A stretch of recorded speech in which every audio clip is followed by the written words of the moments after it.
Number 1, coughing.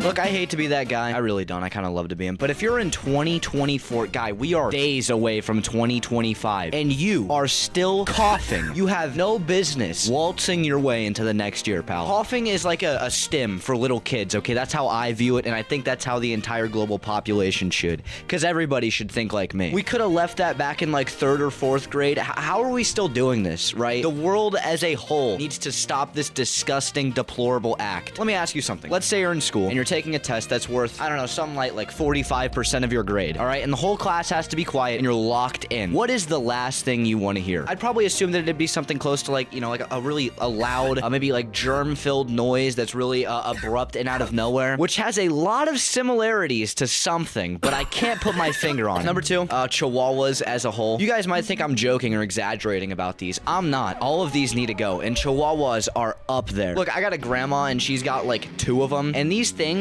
are nasty. If you've never held a Chihuahua, they're like so skinny and so small, and they're warm. So they're like just a warm bone meat bag. They're awful. I mean, they feel like holding a crackhead, but it's a dog. And if your only experience around Chihuahuas is watching Beverly Hills Chihuahua, then you might not know all these dogs do is bark. They sit there and they bark at nothing all day long. Any chance they get, they bark. And it's not like a deep, raspy, like really nice bark like you get out of some dogs. It's actually not the worst thing in the world to hear. No. This is a high-pitched, ear-piercing, horrible, like the worst noise. I'd rather listen to a fire alarm, but with no battery in it and the beeping going off for the next 20 years of my life than live with a Chihuahua for 1. And that's not a joke. I mean, they're literally like if Jack Doherty was a dog. And on top of all this, they provide none of the positive traits that other dog breeds do for their owners. They're not very loving. They're not very protective because they're about 5 pounds. Yet they still get sick and live so long, so they cost you thousands of dollars. And the fact that people pay money and the amount that they do to have these little devil creatures living in their house is beyond me. Number 3, Long John Silvers. If you have ever, in your years of living on this planet, eaten, or even considered eating at a Long John Silver's, what went wrong in your development? How many packs of Camel Blues did your mom smoke while you were in the womb for you to get that idea? No, I don't just hate Long John Silver's because nobody actually eats there. They had, and I am not joking, the most unhealthy item in all of fast food until they discontinued it because of how bad it was. I'm not kidding. Look up Long John Silver's Big Catch, all right? And it'll fill you in. Another thing is just like the entire idea behind it, right? Long John Silver's is fast food seafood. Those should not belong in the same sentence, right? That's some shit straight out of the Bikini Bottom. It has no place in my America. And on top of all of this, there's also like this really big conspiracy theory that Long John Silver's is literally a money laundering front, which I mean, it kinda could be, right? I mean, you've never in your entire life seen a Long John Silver's commercial, and I know of it. And you've also never seen anybody go into one. So where are they getting the money to stay in business? Look, I'm just pointing out the facts here, guys. Number 4, this one really hits home for me.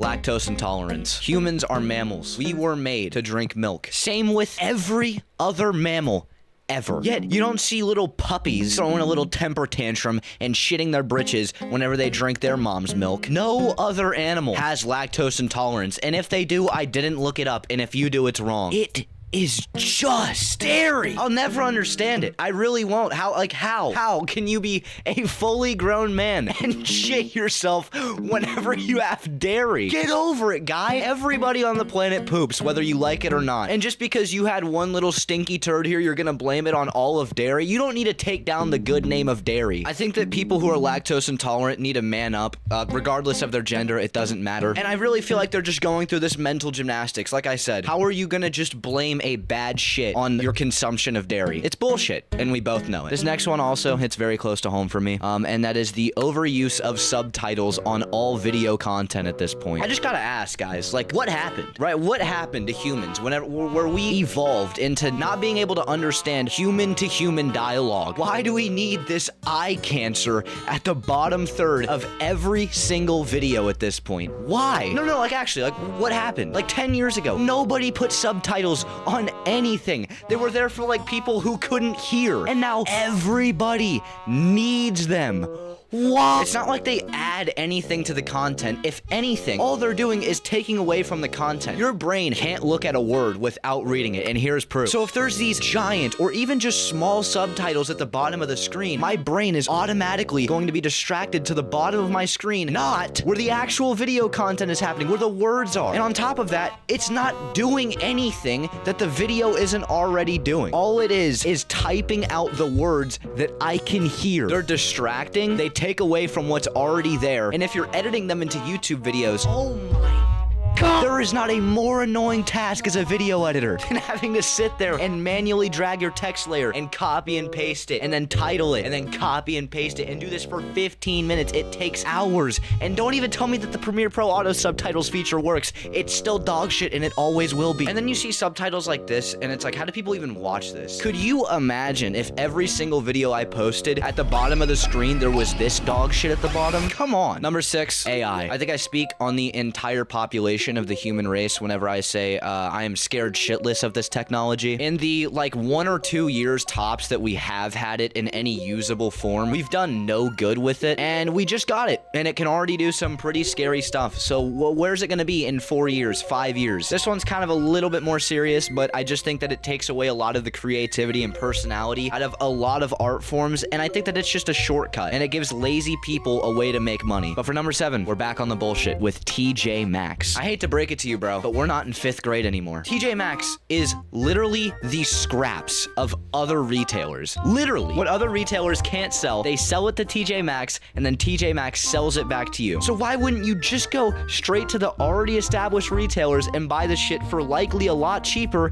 if your goal is to look like you're just busting into the first day of 6th grade? And if you've ever actually been into a TJ Maxx, you know they have like literally 4 different designs and brands that they use. And the one that pisses me off the most has got to be the Playboy shit. I mean, seriously, how many Playboy shirts do we need? They're not cool. They're tacky. They're cringe. They're so old, bro. These designs are like the shit that Shein had 4 years ago. It's like if a mom opened an Etsy store and then used AI to generate what they thought like 10 and 12-year-old dudes would want to wear, and then they built a store for it, but then it actually worked. Number 8, we have a more recent event, and that's the Shaq Fortnite Santa Claus skin. What are we doing, Epic Games? Like, why? Look, if you don't play Fortnite, then this one is just insanely petty. But the dude already had 2 other skins before this one. There was no need for them to make a 3rd. And of that, we're gonna make it Santa? Like, why couldn't we have made it just a Santa Claus skin, you know? Would that not have sold as much? Not only that, but like, obviously Shaq is in basically every product ever known to man at this point. I went to my mall earlier today, and I am not exaggerating whenever I say I saw him on 4 different ads for 4 different companies. This dude is just a face of marketing. Like, the last thing I want to see whenever I'm double pumping my way into victory is Shaq's dumbass face. And on top of that, in a Santa costume, this skin is pulse-stoppingly intimidating. All right, I don't want to see it. Number 9.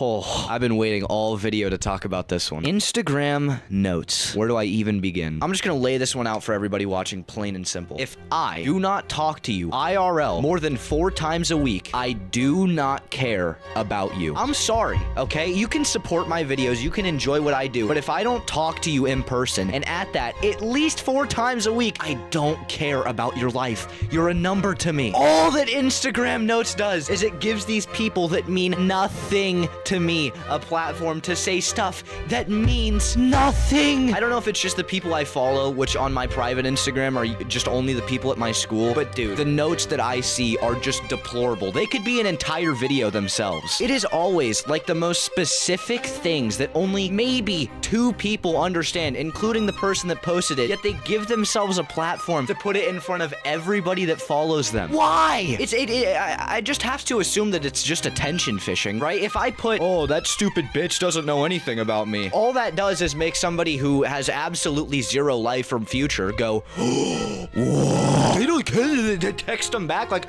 what was this about? Who are you talking about? And then you do that, and then they don't even answer the question because the only thing they wanted was you to text them back because it doesn't matter. I mean, seriously, like, who came up with this idea? Why does this exist, and why do people use it? Could you imagine If Ninja got a low taper, I'm sorry. If I used my community tab post and I said, yeah, I'll never work with that cunt ever again. Okay, cool. I'm moving on. I don't care. I'm sorry. And on top of all of this, on top of like the literal nothing burger bulk storage information that it gives to people, it's literally just one more reason for people to want to log back onto Instagram to see what people said about the bullshit only they understand. And I don't need any more reasons to use that bullshit app. I want to steer clear of it. And number 10, LED light strips. Guys, it's 2024. Need I say any more? Boys, that was the list of 10 things that need to stay in 2024 that we cannot bring any farther. If you disagree with anything that I said in this video, please let me know so that way I get the engagement, and I actually don't give a shit. I hope you enjoyed, and I got a couple more absolutely amazing videos planned for the end of 2024, so stick around for those. I appreciate you for watching this video to the end, and enjoy the rest of your day.